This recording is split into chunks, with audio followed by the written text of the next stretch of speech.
أعوذ بالله من الشيطان الرجيم بسم الله الرحمن الرحيم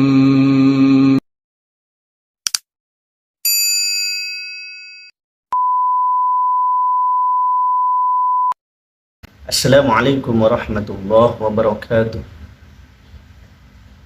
Bismillahirrahmanirrahim. Alhamdulillahirabbil alamin.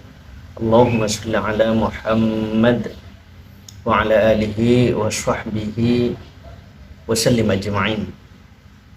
Qala rabbi shrah li sadri wa yassir li amri wa hlul 'uqdatam min lisani yafqahu qawli.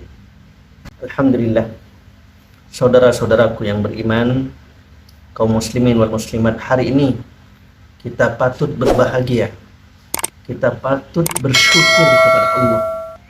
Hari ini adalah hari atau peringatan hari lahirnya Nabi besar kita, Nabi Allah Muhammad Sallallahu Alaihi Wasallam. Mari kita perbanyak sholawat, doa, semoga Allah senantiasa melimpahkan rahmat kepada Nabi Allah Muhammad Sallallahu Alaihi Wasallam. Allahumma sholli ala Muhammad. Saudara-saudara yang dimuliakan Allah, kaum muslimin wal muslimat rahimakumullah. Peringatan Maulid Nabi Sallallahu Alaihi Wasallam sudah terbiasa kita gelar setiap tahun, alhamdulillah. Tetapi tentu kecintaan kita jangan nunggu setiap tahun.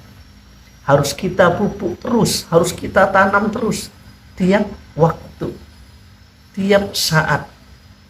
Jangan sampai kita cinta kepada Rasulullah, banyak sholawat kepada Rasulullah, mengikuti jejak-jejak kehidupan beliau hanya di bulan Maulid. Sama dengan kita misalnya merayakan Hari Ibu. Itu tidak berarti kita cinta kepada ibu kita, sayang kepada ibu kita, menghormati ibu kita hanya di saat Hari Ibu, tidak. Itu pun dengan hari lahir Nabi Allah Muhammad SAW. Nah, kalau begitu, apa makna peringatan hari lahir, peringatan Maulid?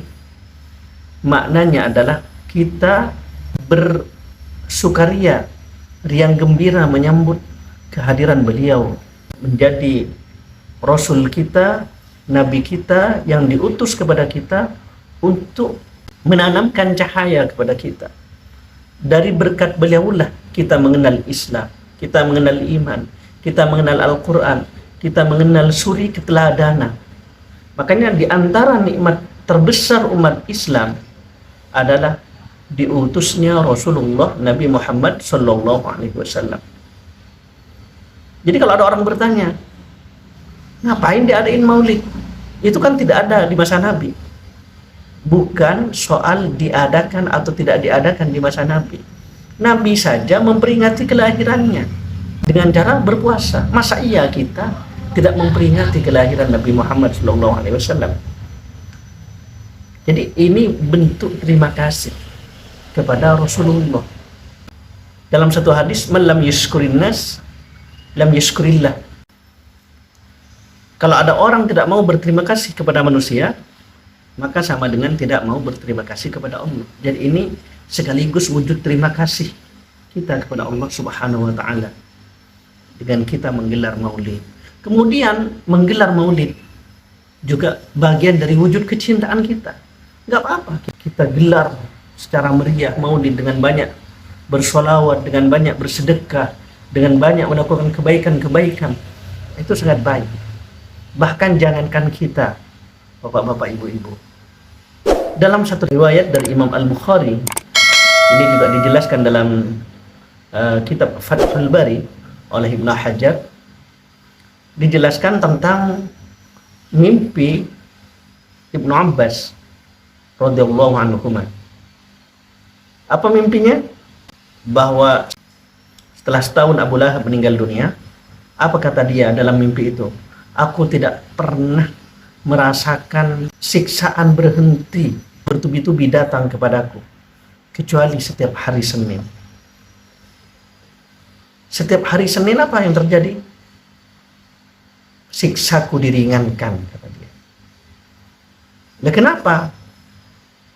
Alasannya karena di hari Senin itulah ketika Rasulullah dilahirkan ke dunia di hari Senin, lalu budaknya yang bernama Suwaibah ngasih kabar kepada Abu Lahab bahwa keponakanmu sudah lahir. Abu Lahab ini saudaranya Abdullah ya, jadi paman Rasulullah. Abdullah ini ayah Nabi, jadi saudara Nabi diantaranya ada Abu Lahab, ada Abbas, ada Abu Thalib. Nah, tapi Abu Lahab ini termasuk yang tidak beriman kepada Allah. Berbeda dengan Hamzah dan Abbas radhiyallahu anhuma yang mengikuti Nabi dan hingga wafat dalam keadaan membawa iman kepada Allah dan mengakui Nabi Muhammad sebagai Rasulullah, sebagai utusan Allah.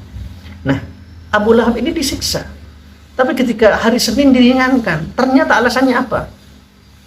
Karena dari saking gembiranya dia dapat kabar bahwa keponakannya yang bernama Muhammad lahir, maka dia langsung memerdekakan budaknya Suwaibah ini. Suwaibah yang ngasih kabar tentang kelahiran keponakannya langsung dimerdekakan dari saking bahagianya.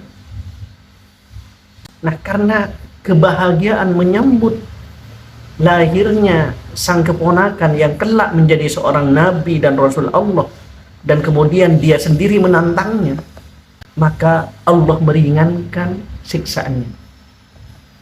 Nah, ini keutamaan kita menyambut gembira kehadiran Rasulullah. Karena pada hari Maulid, peringatan Maulid Nabi hari ini, mari kita bersukaria. Tentu sukaria kita dengan tidak berfoya-foya, tapi memperbanyak sholawat, semakin menanamkan kecintaan kita kepada Allah dan Rasulnya, menanamkan kecintaan kita untuk mengikuti sunnah-sunnah Rasulullah. Jangan sampai orang-orang di sekitar kita, harta kita, dunia kita, jabatan kita, lebih kita cintai, lebih kita utamakan daripada kepentingan Allah dan Rasulnya. Apa kata Al-Quran? Kita simak misalnya di surah At-Taubah ayat 24. Allah berfirman, A'udzubillahi minasyaitonir rajim. Qul in kana aba'ukum wa abna'ukum wa ikhwanukum wa azwajukum wa 'ashiratukum wa amwalun iqtaraftumuha wa tijaratun takhshawna كسادها ومساكن ترضونها أحب إليكم من الله ورسوله وجهاد في سبيله فتربصوا حتى يأتي الله بأمره والله لا يهدي القوم الفاسقين. Saudara-saudaraku yang dimuliakan Allah, apa kata Allah dalam Al-Quran? Qul, katakan Muhammad, in kana aba'ukum, jika bapak-bapakmu, wa abna'ukum, anak-anakmu, wa ikhwanukum, saudara-saudaramu, wa azwajukum, istri-istrimu, wa ashiratukum, keluargamu, wa amwalun iktaraftumuha, harta bendamu yang kau usahakan, wa tijaratun takhshawna kasadaha, dan perdaganganmu yang kau khawatirkan kerugiannya, wa masakinu tardawnaha, tempat-tempat tinggal yang engkau sukai. Apa kata Allah? Ahabba ilaikum minallahi wa rasulihi wa jihadin fi sabilih, lebih kamu cintai daripada Allah dan Rasulnya dan berjihad di jalannya. Apa kata Allah? Fatarabbasu hatta ya'tiyallahu bi'amri, tunggulah sampai Allah membuat keputusannya. Wallahu la yahdil qaumal fasiqin, dan Allah tidak memberikan hidayah atau petunjuk kepada orang-orang yang fasik. Saudara-saudaraku yang dimuliakan Allah, ini adalah ayat bagaimana kita harus betul-betul mengutamakan Allah dan Rasulnya di atas segalanya. Allah harus prioritas utama. Nah, bagaimana cara memprioritaskan Allah? Bagaimana cara memprioritaskan Rasulullah? Hak-hak Allah dan Rasulnya harus kita utamakan. Kalau Allah mengatakan tidak boleh, tidak boleh. Ini seringkali kita dengar kasus korupsi misalnya. Kenapa kok bisa korupsi? Salah satu penyebabnya adalah keinginan istri yang terlalu mewah sehingga membuat suami berpikir keras sehingga melakukan hal-hal yang dilarang. Jadi kecintaan kepada istri mengalahkan aturan-aturan dan kecintaan kepada Allah. Nah, ini tidak benar yang begini. Nah, kemudian apa contoh lainnya? Sebagai wujud kita mengutamakan, memprioritaskan hak-hak Allah. Coba, dalam kondisi misalnya kita lagi tengah rapat penting misalnya, yang berkaitan dengan jabatan kita, karir kita, tiba-tiba ada azan. Allahu Akbar, Allahu Akbar. Apa yang kita pikirkan? Melanjutkan rapat karena di depan kita orang-orang penting misalnya, bahkan ada atasan kita yang kapanpun bisa mencat kita. Apa yang akan kita pikirkan? Apakah melanjutkan atau menjawab adzan, menemui Allah? Nah, ini penting untuk kita renungkan. Kalau kita masih melanjutkan rapat, wah ini penting banget rapat ini menyangkut proyek besar, wah ini menyangkut jabatan saya ini, berarti masih tanda tanya dalam keimanan kita. Bisa jadi kita masih lebih memilih jabatan kita daripada Allah dan Rasulnya. Padahal panggilan Allah di situ jelas, hayya 'alas shalah, ayo sholat, ayo sholat, ayo sholat. Allah ngajak kita, ayo sholat. Kalau kamu mau, ayo merapat. Hayya 'alal falah, ayo kalau mau beruntung kata Allah. Ayo kalau mau sukses kata Allah. Ayo kalau mau bahagia kata Allah. Tapi kita cuek kan. Sampai oleh Allah ditegaskan lagi di akhir, Allahu Akbar, Allahu Akbar. Allah lebih besar dari semua urusanmu. Allah lebih besar dari semua masalahmu. Allah lebih besar dari dunia ini. Itu kan maknanya. Jadi kalau kita renungkan, insya Allah kita akan memprioritaskan Allah. Makanya dalam momen Maulid Nabi SAW ini, Allah dan Rasulnya harus benar-benar ada di depan, harus benar-benar ada di atas kepentingan kita semuanya. Dan kita harus terus belajar mengikuti sunnah-sunnah Rasulullah. Bagaimana Rasulullah berbicara, bagaimana Rasulullah, adab Rasulullah ketika minum misalnya, ketika makan, ketika tidur, ketika bertetangga, tersenyum misalnya. Senyum itu jangan disepelekan, saudara-saudaraku. Bahkan senyum itu adalah sedekah. Basmatuka fi wajhi akhika sedekah. Senyummu di depan wajah saudaramu adalah sedekah. Kemudian salam misalnya, ketika bertemu, afsus salam, tebarkan salam kata Nabi. Ini kalau ketemu, ayo kita manggil salam, biasakan assalamualaikum. Karena itu doa. Beda dengan selamat pagi, selamat malam, halo bro misalnya, beda. Tidak ada nilai pahala di situ. Tapi kalau ada assalamualaikum, kita mendoakan, dijawab balik waalaikumsalam warahmatullah misalnya. Jawablah dengan yang lebih baik kata Al-Quran. Wa idza huyyitum bi tahiyyatin fahayyu bi ahsana minha urduha, atau yang setara. Ini kalau ada assalamualaikum, yang lebih baik jawabnya waalaikumsalam warahmatullah. Kalau mau lebih baik lagi, waalaikumsalam warahmatullahi wabarakatuh. Nah, hal-hal begini penting untuk kita selalu ingatkan. Wujud kecintaan kita kepada Allah dan Rasulnya juga bisa kita wujudkan dengan memperbanyak sholawat. Kita perbanyak sholawat kepada Rasulullah. Sholawat, banyakin sholawat. Jangan nunggu maulid untuk memperbanyak sholawat. Baca maulid tiba, mau simtud durur misalnya. Jangan nunggu maulid. Sholawat tidak harus yang panjang-panjang, boleh yang pendek misalnya. Yang penting bagaimana kita selalu bersolawat dan tunjukkan bahwa apa yang kita lakukan bagian dari kecintaan dan dalam rangka mengikuti sunnah-sunnah Rasulullah. Jadi kalau kita niatnya dalam hati mengikuti sunnah Rasulullah, meskipun kerja insya Allah dapat pahala. Meskipun hanya sederhana, misalnya cara jalan Nabi tegak misalnya, tidak suka noleh-noleh. Nabi kalau diundang hadir misalnya, dan sebagainya. Nah inilah yang harus terus kita perhatikan, kita pikirkan.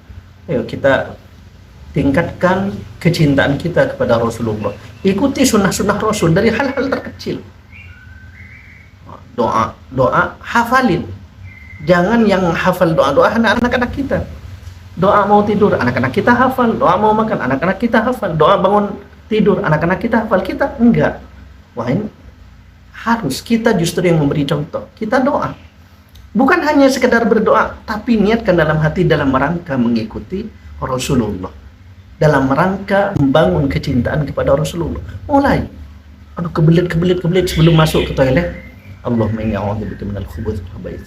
Keluar ghufranak. Hal-hal begini penting. Tentu ini butuh pembiasaan, dan insya Allah anak-anak kita akan mudah meniru kita kalau kita sudah mempraktekkan. Ingat, kecintaan Rasul kepada Rasulullah yang harus diniatkan dalam hati kita, bukan sekedar membacanya. Masuk masjid, Allahumma ftah li abwaab rahmatika. Keluar rumah, bismillah tawakkaltu ala Allah. Semuanya. Masuk rumah, assalamualaikum warahmatullah. Ketika nggak ada orang, assalamualaikum wa ala ibadillahi sholihin. Terus hal-hal seperti ini kita bangun. Memulai setiap sesuatu dengan bismillahirrahmanirrahim atau bismillah. Terus, nah ini kalau kita tanamkan kecintaan, tentu tidak harus menunggu maulid. Ikuti sunnah-sunnah Nabi. Saya pribadi, keluarga saya juga harus terus belajar. Bukan berarti kita sudah sempurna, terus belajar ingin mengikuti jejak-jejak Rasulullah SAW.